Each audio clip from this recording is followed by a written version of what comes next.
नमस्कार दोस्तों, आज के हमारे इस वीडियो में हम आपके लिए संतोषी माता के व्रत की दूसरी कहानी लेकर आए हैं।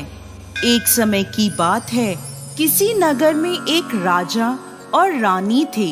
उनके 2 बेटियां थीं। राजा ने अपनी दोनों बेटियों को तैराकी, तीरंदाजी, घुड़सवारी आदि सभी प्रकार की शिक्षा दी थी।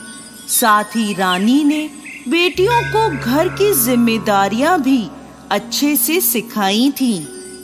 बड़ी बेटी चंपा और छोटी बेटी रूपमती थी। चंपा थोड़ी सांवली थी, जबकि रूपमती नाम के समान रूपवान थी। रानी माँ हर शुक्रवार को पूरी विधि विधान से व्रत करती थी। उनके महल में एक धायमा रहती थी जो अपनी भतीजी से राजा की शादी करवाना चाहती थी, लेकिन राजा ने अपनी पसंद की राजकुमारी से शादी करी थी। इसलिए वो रानी माँ से चिढ़ती थी और हर समय सबके रानी माँ के खिलाफ कान भरती रहती थी। चंपा कभी किसी की बातों में नहीं आती थी, पर रूपमती कई बार धायमा की बातों में आकर अपनी माँ से लड़ने लगती थी। एक बार एक राजकुमार का रिश्ता चंपा के लिए आया। राजा ने धूमधाम से चंपा की शादी कर दी और उस राजकुमार को घर जवाई बनाकर रख लिया। शादी के बाद रानी माँ ने चंपा को भी शुक्रवार को संतोषी माता का व्रत करवा दिया। अब हर शुक्रवार दोनों माँ बेटी व्रत करने लगी। संतोषी माता की कृपा से चंपा गर्भवती हो गई। राजमहल में चारों तरफ खुशियां ही खुशियां छा गईं। एक दिन रानी माँ और चंपा का शुक्रवार का व्रत था। तब राजा और उनके जवाई सिपाहियों के साथ शिकार को गए हुए थे। तब धायमा ने एक चाल चली और रानी माँ के खाने में खटाई मिला दी और अनजाने में रानी माँ और चंपा ने वो खटाई वाला खाना खा लिया, जिससे संतोषी माता रुष्ट हो गईं। और रुष्ट होकर संतोषी माता ने राजा और उनके जवाई को रास्ता भटका दिया और उन दोनों की याददाश्त भी चली गई। वो दोनों सिपाहियों से अलग हो गए और इधर उधर भटकने लगे। भूख प्यास से व्याकुल होकर वो दोनों बेहोश हो गए। उसी समय वहां से कुछ साधु गुजर रहे थे। उन्हें बेहोश देख वो उन दोनों को अपने साथ अपने आश्रम में ले गए। सिपाहियों ने उन दोनों को खूब ढूंढा, पर वो दोनों नहीं मिले।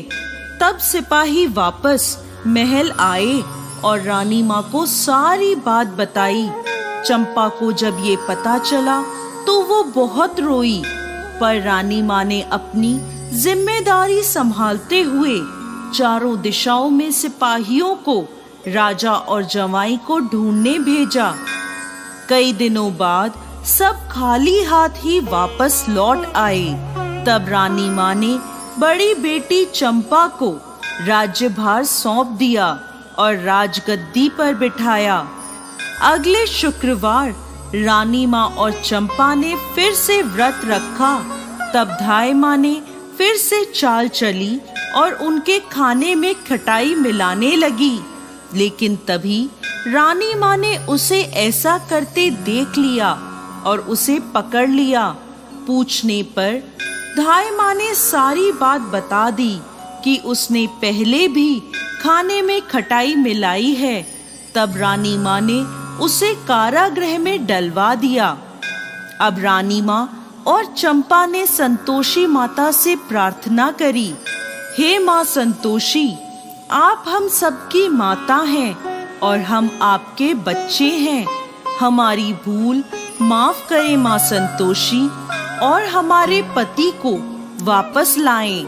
तब उसी रात्रि को संतोषी माता राजा के स्वप्न में आईं और बोली, अरे राजा, उठ और अपने राज्य वापस जा।